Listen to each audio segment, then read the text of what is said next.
એકલવ્ય નામના એક બાળકને બાણ વિદ્યા શીખવી હતી. તે દ્રોણાચાર્ય પાસે ગયો. દ્રોણાચાર્યએ તેને ભણાવવાની ના પાડી, કારણ કે તેઓ માત્ર ક્ષત્રિય અને બ્રાહ્મણોને જ શિક્ષણ આપતા હતા. હવે શું કરવું? એકલવ્યનો સંકલ્પ દૃઢ હતો. કોઈ પણ ભોગે બાણ વિદ્યા શીખવી જ હતી.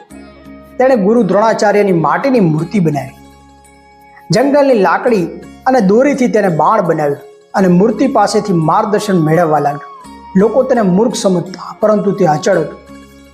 દિવસ અને રાત, થાક હોય કે ભૂખ હોય, તે સતત બાણ વિદ્યાનો અભ્યાસ કરતો જ રહ્યો. તેણે પોતાના ધ્યેય સિવાય બીજું કંઈ દેખાતું જ નહોતું અને સમય જતાં જતાં તે શ્રેષ્ઠ ધનુર્ધર બની ગયો. એકવાર જંગલમાં દ્રોણાચાર્ય અને રાજકુમારોએ એક આશ્ચર્ય જોયું.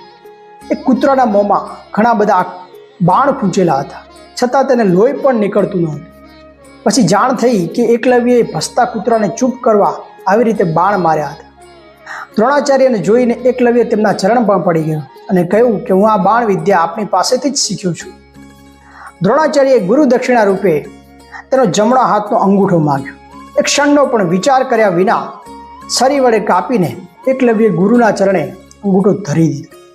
ધન્ય છે એકલવ્યને, ધન્ય છે એના માતા પિતાને.